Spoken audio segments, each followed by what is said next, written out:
Assalamualaikum para pejalan. Pagi ini jalan kaki saya tidak terlalu jauh, hanya 8 km saja.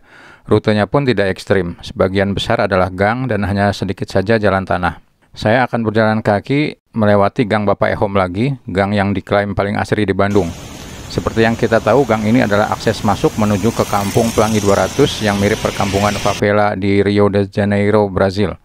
Beberapa tahun yang lalu, kampung ini pernah dicat warna-warni seperti kampung wisata Jodipan di Malang. Namun, catnya memudar tanpa ada permajaan dan akhirnya terlupakan.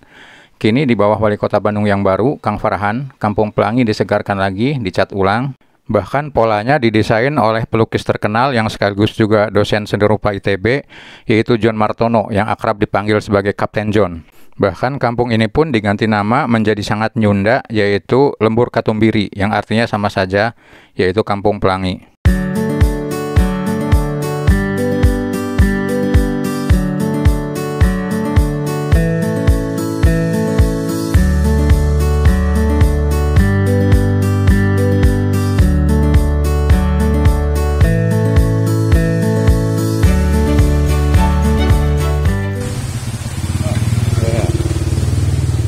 Warung Lalinggih ini pas sekali untuk yang ingin kuliner sepulang dari Lembur Katumbiri. Tapi kalau pagi-pagi masih tutup.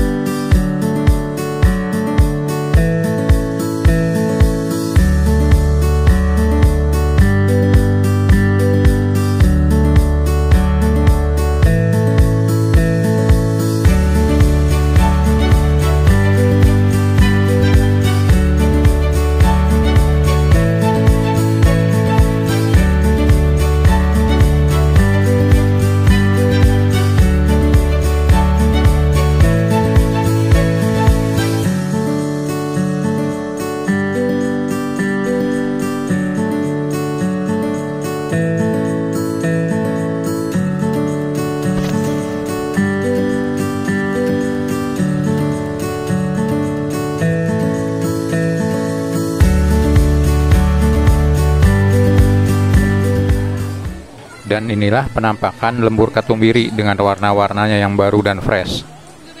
Memang luar biasa sekali animo masyarakat untuk melihat kampung wisata tematik yang baru ini.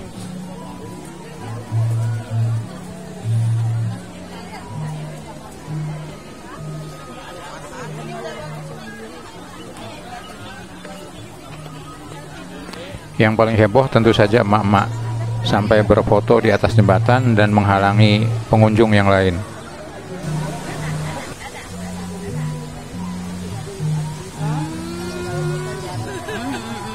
Meski mendapat sambutan yang antusias dari masyarakat, proyek Lembur Katumbiri ini juga masih menuai kritik.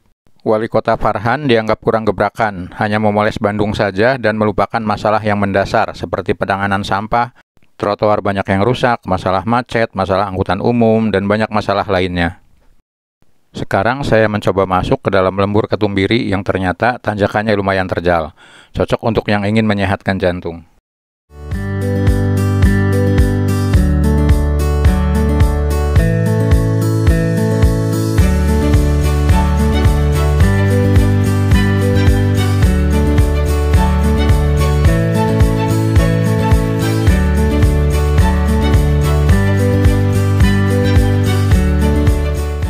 Yang menjadi perhatian saya adalah bagaimana nanti ke depannya ketika cat mulai pudar terkena cuaca.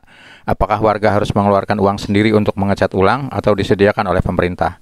Atau apakah akan dibiarkan saja pudar kembali dan terlupakan seperti sebelumnya? Karena semua ini harus dirawat dan harus ada anggaran yang berkelanjutan, tidak hanya sekali saja.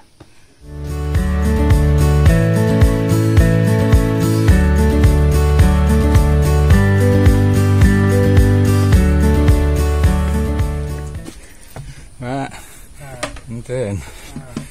Wah, nanjaknya lumayan nih, Pak.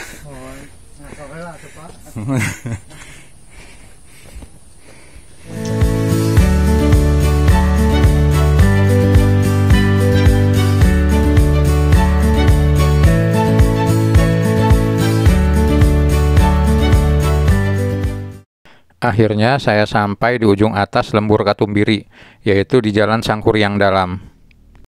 Karena tidak ada yang menarik di sini, akhirnya saya balik kanan dan menyusuri sisi yang lain dari Lembur Katumbiri.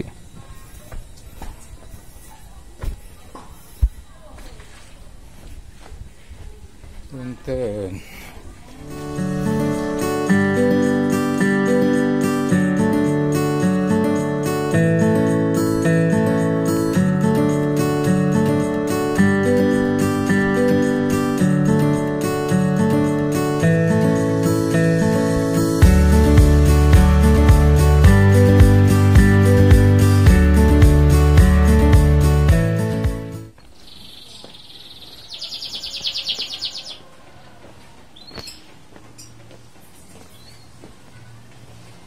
Tanjakan dan turunan tangga di Lembur Katumbiri ini bukan kaleng-kaleng, perlu fisik yang prima dan kehati-hatian untuk menapakinya.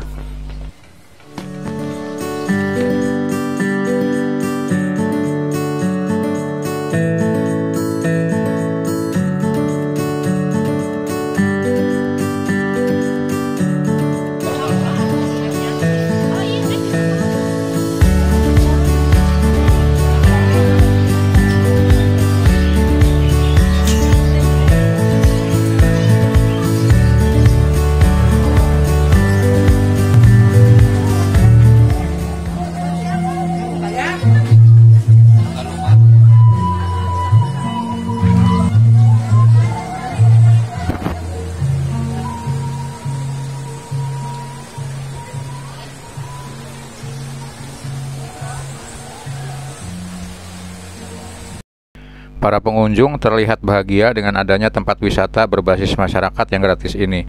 Semoga kedepannya selalu terawat dan terjaga.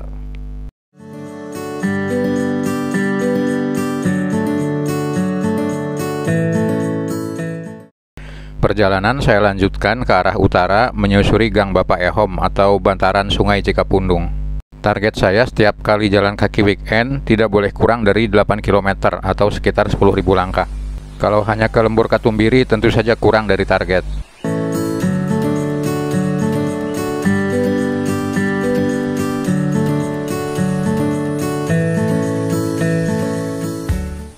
Saya terus berjalan menyusuri bantaran Sungai Cikapundung. Di depan saya, warung Sherlock Bantaran terlihat sangat ramai oleh pengunjung. Alhamdulillah, banyak warga yang kebagian rezeki dari peresmian Lembur Katumbiri ini. Semoga mulai saat ini hingga ke depannya setiap weekend akan selalu ramai.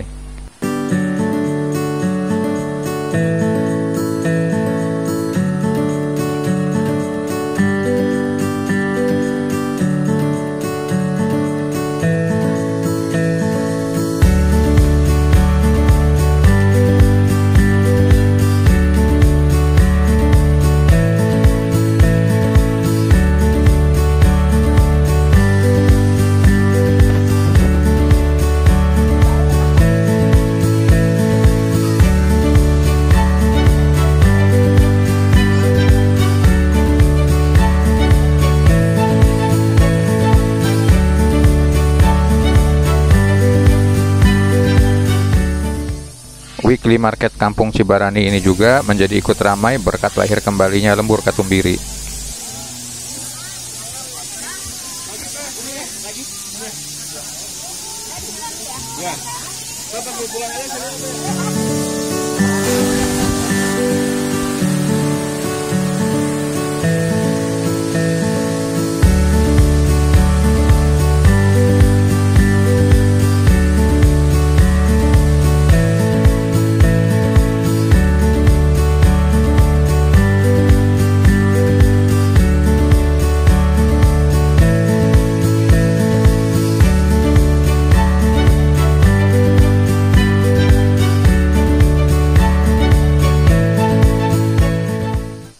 Inilah Sungai Cikapundung yang mengalir sejauh 28 km dan membelah kota Bandung. Hulu Cikapundung berada di timur laut kota Bandung, di antara Gunung Bukit Tunggul dengan Gunung Pangparang. Kemudian mengalir ke arah barat dan bersatu dengan aliran Sungai Cigulung yang hulunya berada di Gunung Tangkuban Perahu. Kemudian mengalir ke selatan membelah kota Bandung dan bermuara di Sungai Citarum.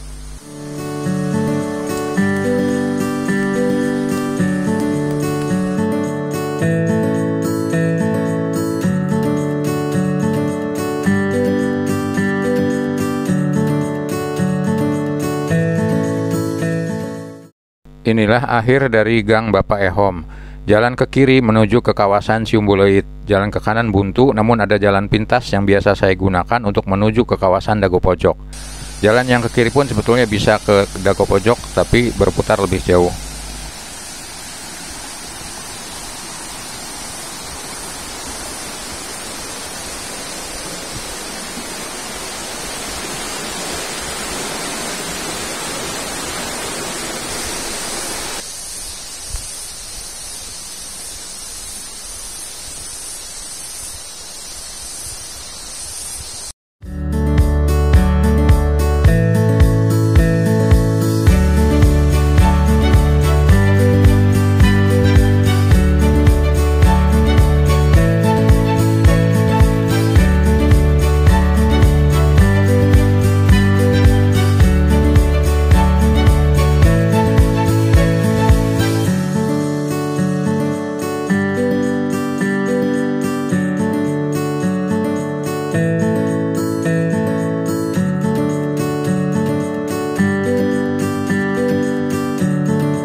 Saya sampai di Dago Pojok dan mulai memasuki kawasan PLTA Dago yang dibangun tahun 1923 bersamaan dengan PLTA Bengkok.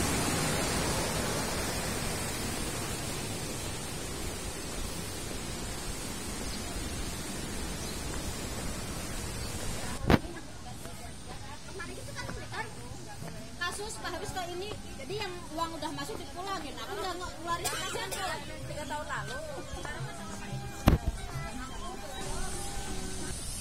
Ini adalah akses jalan masuk ke PLTA Dago. Nanti di bawah, di dekat PLTA-nya, ada juga tempat wisata alam berbasis masyarakat, yaitu Walungan Cika-Cika, singkatan dari Cikapundung Cikalapa, nama tempat di daerah ini.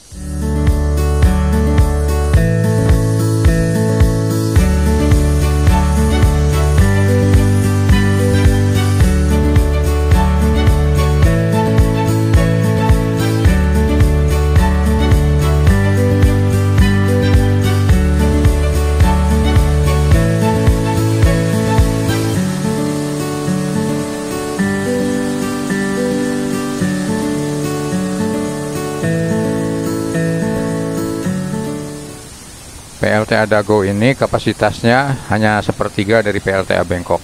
Kita bisa lihat derasnya arus air di PLTA ini.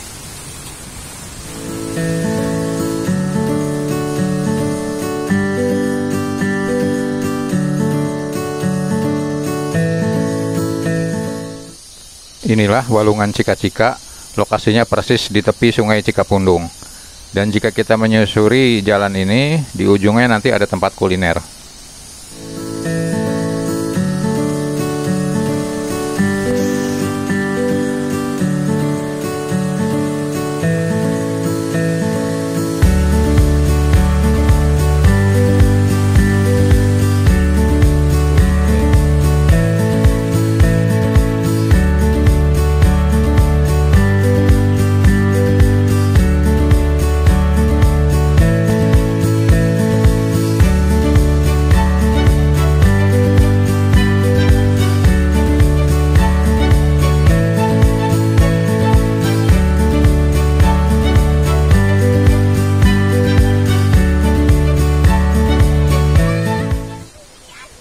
Saya meneruskan perjalanan, bukan kembali ke arah kanan, tetapi ke arah kiri, menuju ke kawasan Kiputih di Ciumbuleuit.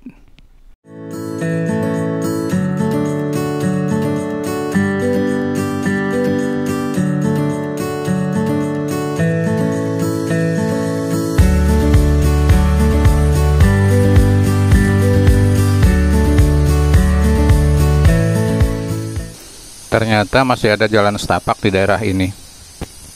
Tiap kali menemukan jalan setapak yang sepi, maka ini adalah sesi yang paling saya sukai.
Saya mulai memasuki daerah Kiputih Dalam, Ciumbuleuit.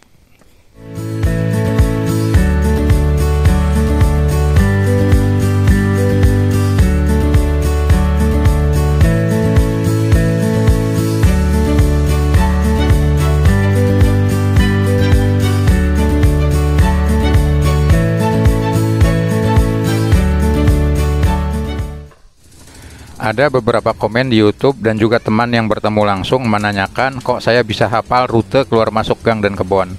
Jawabannya ada 4. Pertama, saya memang sudah pernah lewat tempat itu sebelumnya. Kedua, saya pelajari terlebih dahulu via Google Map, baik sebelum beraktivitas maupun ketika aktivitas berlangsung.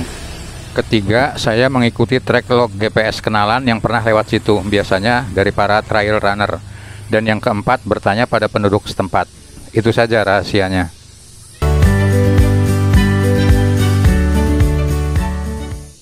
Sekarang saya berada di Ranca Bentang, Ciumbuleuit, tetapi tidak lama langsung memasuki lagi jalan-jalan kecil untuk kembali ke Gang Bapak Ehom.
Akhirnya saya kembali lagi ke Gang Bapak Ehom, Bantaran Cikapundung.